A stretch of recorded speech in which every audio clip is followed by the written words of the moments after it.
Hello and aloha po to all the people of the planet. My name is Abbas Tamori.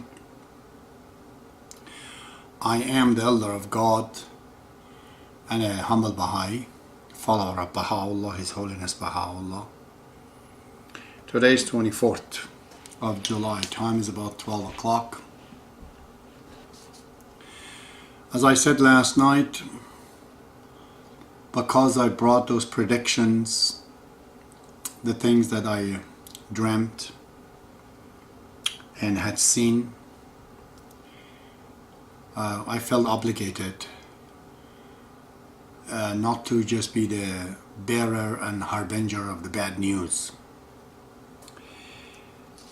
And I found myself obliged to bring some solution to this situation that I think is there. And as I said, I was going to bring this part as the last part of these videos, but I'm going to bring it right now because I don't know how much time is left really.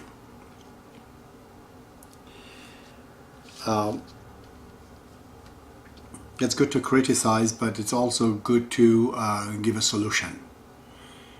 Simply saying a wall is crooked or the idea is bad is not going to solve the problem. You have to also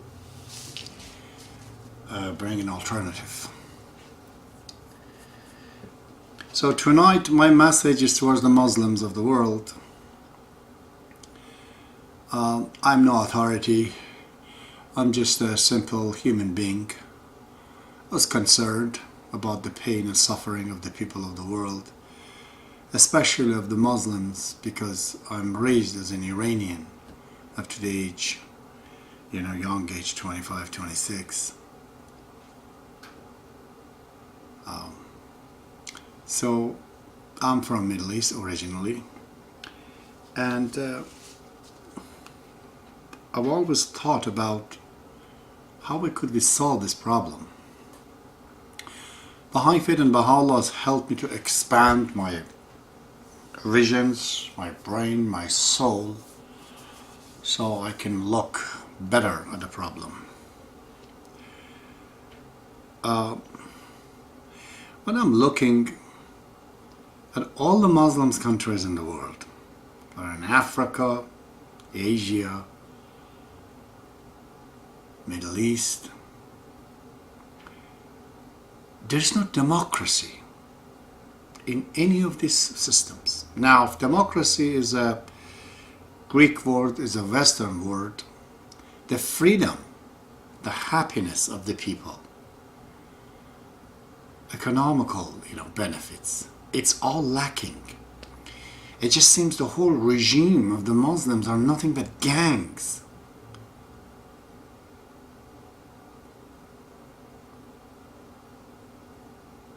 So this is really a problem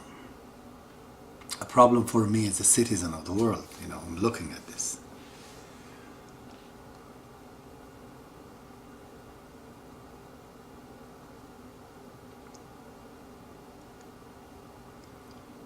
Of course, in countries, I don't know how many I can mention. I don't think I have more than 3 really.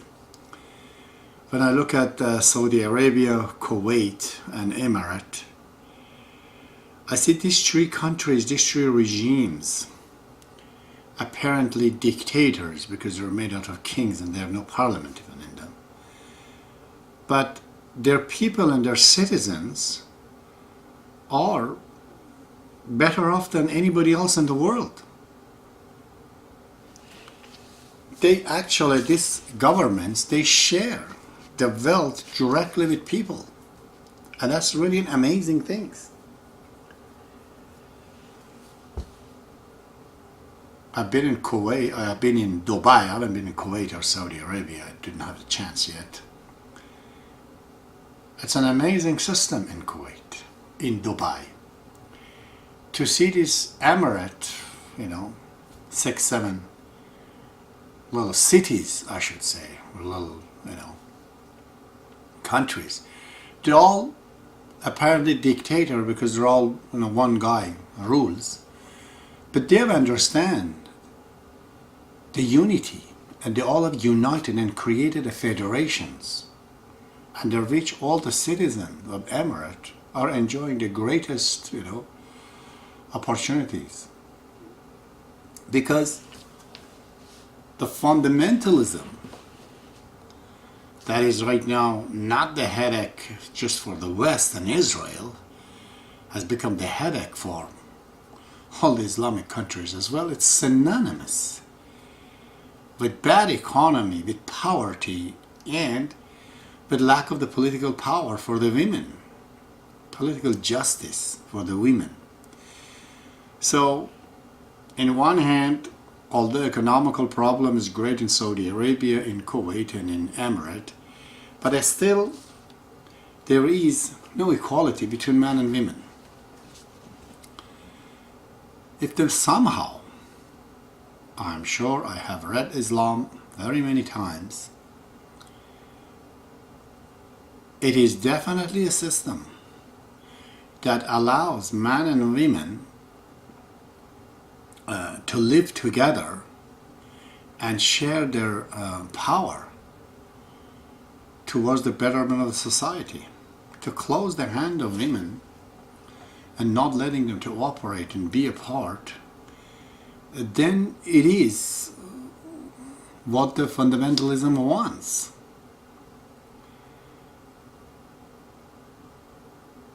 At that time, when the religion of Islam appeared, Islam was the only religion ever to speak of the right of the women. There was no right for women anywhere in the world. And the Bible says that they're not even allowed to know religion. They have to ask their husbands. It's in the Bible. His Holiness Prophet of Islam says that it's an obligation for men and women to become knowledgeable. Knowledge is offered for both men and women. Ignorance is what Islam has fought for. Muslims have written more books than the entire world combined, on the past millennium. So, Islam has been revolutionary in giving right to women for the first time. But why was the full right was not given is very, very simple. Because the criteria was hand, was body, and definitely when it comes to the body, man is superior over women.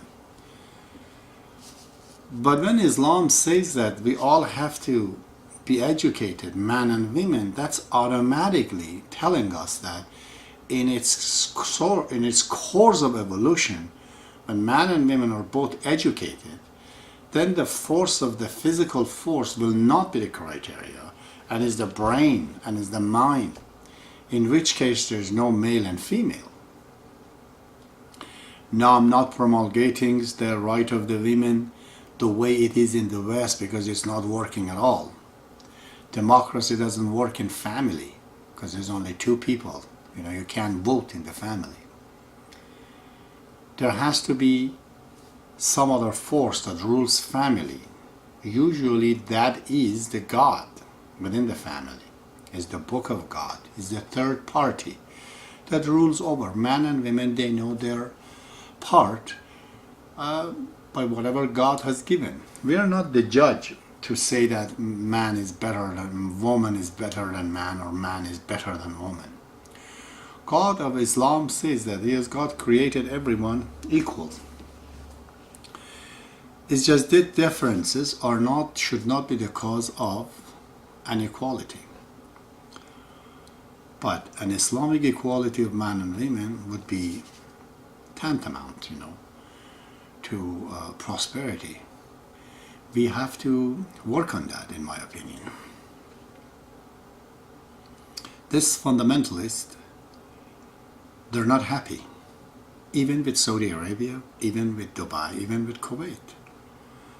And it's as fundamental as you could be in this free country, but it's still, they like them to cut their ties from the West.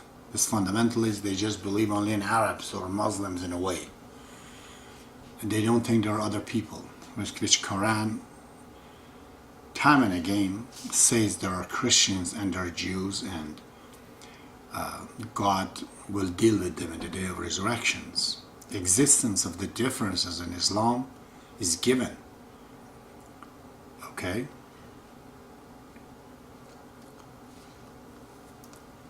And the religious authorities, I've seen it in Iran, and I've seen them in other places, the books they've written, they're so oblivious, they're so ignorant of the essence and the totality of Islam and the religion of God, that all their conjectures and postulations is nothing but cause of sedition, seductions, and differences and disunity among the Muslims. Before there was a Bin Laden and Khomeini, Shiite and Sunnis were not fighting as much. After the coming of these two figures in Islam, more and more, disunity showed itself up. Muslims, youth especially in the world, they're starving for role models. As I said, unfortunately, it seems that Islamic regimes, except for a few, they're gangsters. There's nothing to follow. It's very difficult for the youth. So, in recent years, when Americans unwillingly and planned, they missed, and their miscalculation brought Barack Obama in power, whose middle name is Hussein, and even 25% of Americans, they think he's Muslim. But I was in Egypt, I think 75% of the people in Egypt, youth, they think he is a Muslim. So Obama has become a new role model for them.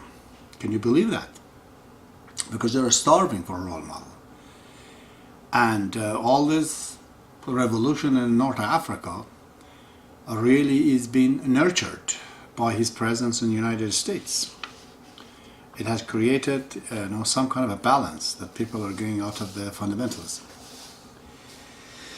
Anyways, going back to the topic, talking as a concerned human being, I know Muslims are very proud and very arrogant, and when they hear these voices of me, they want to know what a Baha'i like me, who has no affinity, no affiliations with anybody, even the Baha'is in Israel have no affiliation with anyone.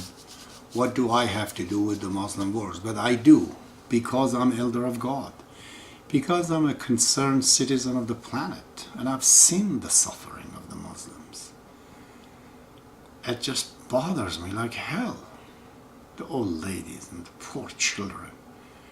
And the countries that most of them, they have so much natural resources than anywhere else. And yet the people are so poor and so left out. What kind of a justice is this? It's not justice. So these problems, I've classified it. There are three of them really. The first and the foremost is the economical problem. Poverty, Muslim poverty is a problem. And number two is the political and social right. It doesn't exist. Gender equality is not there. Political right and freedom of thoughts is not there. And the biggest one of them all really, which is missed by most of the people, is their spiritual unity is completely lacking among the Muslims. Although they have the greatest doctrines, the greatest books, more books in Islam's